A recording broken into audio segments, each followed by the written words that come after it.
असलामुअलैकुम बेलियो ते मित्रों जान दियो टोटियो की हाल ने तुहाडे हरीयत नालो अल्लाह पाक तुहानू शाद रखे आबाद रवो। अज ना गल करनी है गुज़श्ता जुमेरात वाले दिन 8 फरवरी 2024 वाले होने वाले इलैक्शन तो बाद मैं भी तुहाडे आना शाह की चीज आहा हूँ अल्लाह कीता को होशमत थां होई है तो पता लगा है बा थर्ड वर्ल्ड कंट्रियां च रहने दे की नुकसानात होंदे ने। चलो कोई नहीं गल जो अल्लाह दा अमर सी उन्हें होके ही रहना सी। बड़ा ना एक दिली तौर ते अफसोस लगा है कल जिस वे सुनिया ना बा बीबी मरियम नवाज हरी वजीर आला पंजाब नामजद होए ने ते ईमान ना दिली तौर ते बड़ा दुख लगा है। दुख इस गल दा लगा है बा 13 करोड़ आबादी दे सूबा पंजाब विच एक भी बंदा ऐसा नहीं है कि जिहड़ा वजीर आला बनन दे काबिल होवे। बीबियां दा वाहिद मैरिट है कि मियां नवाज शरीफ दी ओ धी है और कोई इक दी क्वालिटी दा असर हो। यार किडे किडे कज काठ वाले नून लीग की सियासतदान ने जिन्हां नूं 3-3 4-4 पुश्तां अंग्रेज़ां दे जमाने चो सियासत दे ने और बड़े बड़े काबल ना ने। उन्हां लोकां नूं शर्म ही नहीं आउंदी है वह जेड़े बड़े बड़े बातमहान ने वो हुण हथ बन के ते मरियम बीबी दे पिछे खड़े होवन दे ते ओहदा दिफा करदे होवन दे पे।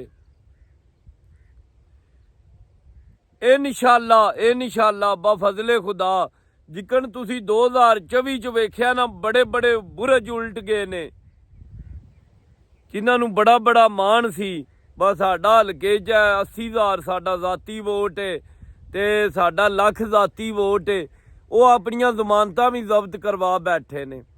इंशाअल्लाह असी ये रवायत खत्म करनी है मरूसी सियासत वाली। नहीं मेरा एक ही सवाल है बा 13 करोड़ चू जे शहबाज शरीफ अगे वजीर आला बनया तो हमजा शहबाज वजीर आजम शहबाज शरीफ बनया तो हमजा शहबाज वजीर आला बन गया। हूँ क्योंकि मुस्लिम लीग कानून हर बाग इस्तेमाल करने के बावजूद अक्सरीयत नहीं लै सकी तो किबला वड्डे मियाँ साहब ने जेड़े मेरी तो हाई सी एक बारी वो कुलेशन गौरमेंट के सरबराह बनते तो मैं वेखदा है गौरमेंट 60 दिन भी किकन कढ़दी है। वो तो चलो उन्हें शहबाज शरीफ नूं मौका दे छड़िया मौका भी जिकन उन्होंने दिता है ना वो सारियां नूं पता है हुण कि वो गल बार बार करनी। यार असी आम आवाम ने गुलाम ही बने गुलाम ही रहना है। कद साडा मुकद्दर कद साडी तकदीर बदले दी। ईमान नाल दिली तौर ते बड़ा अफसोस हो रहा है बा एक बिल्कुल कोई काबलियत कोई एक मरियम बीबी की खूबी दा असर हो मासवाए इहदे कि वो साबक वजीर आजम की बेटी है नवाज शरीफ की। यार एक बंदा तो 13 करोड़ इस काबल होवेगा ही ना जिहड़ा वजीर आला पंजाब बन सके। एक भी नहीं है नून लीग कोले। किडे किडे ब्रांडेड ना ते किडे किडे अच्छे ते काबल बंदे ने और उन्हां दा टैलेंट ज़ाया हो रहा सिर्फ इस वजह तो बा वो अपना शरीफ खानदान का हिस्सा नहीं है।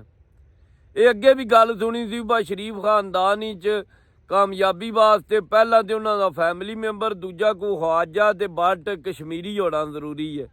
अज ये मोहर सबत हो गई है बा 2 बंदे ऐसे है नून लीग च जेड़े कि गैर ख्वाजा ते गैर कश्मीरी है मखदूम जवेद हाशमी साहब ते चोई निसार अली खान साहब। उन्हां दो नूं वेखो इन्हां निशाने इबरत बना दिता है। बाकी सारे इन्हां दे ज़र खरीद गुलाम ने ते गुलामां नूं मेरी तरफों बीबी मरियम नवाज की क्यादत मुबारक होवे। असी दी भरपूर मजम्मत करने ते करदे रहांगे। मरूसी सियासत के खिलाफ सानू मैदान ही चावना पवेगा और असी दी भरपूर मजम्मत भी करने आम आदमी नूं। हुण मरियम नवाज नूं एक आम आदमी के मसाइल का की अदराक हो सकता है या कोई है तो मैनू दसो। हाँ ਆਪਣੀ ਕੀਮਤੀ ਰਾਏ ਦਾ ਇਜ਼ਹਾਰ ਕਮੈਂਟ ਹੀ ਜ਼ਰੂਰ ਕਰਿਓ। ਤੇ ਮਾਜ਼ਰਤ ਥੋੜਾ ਜਿਹਾ ਨਾ ਇਹ ਟਾਪਿਕ ਆਇੰਦਾ ਬਾ ਮੇਰੇ ਨਾਲ ਜਜ਼ਬਾਤ ਤੇ ਮੈਂ ਆਪਣੇ ਤੇ ਕਾਬੂ ਨਹੀਂ ਪਾ ਰਿਹਾ। ਆਪਣਾ ਧਿਆਨ ਰੱਖੋ। ਰੱਬ ਰਾਖਾ। ਅੱਲਾ ਹਾਫਿਜ਼।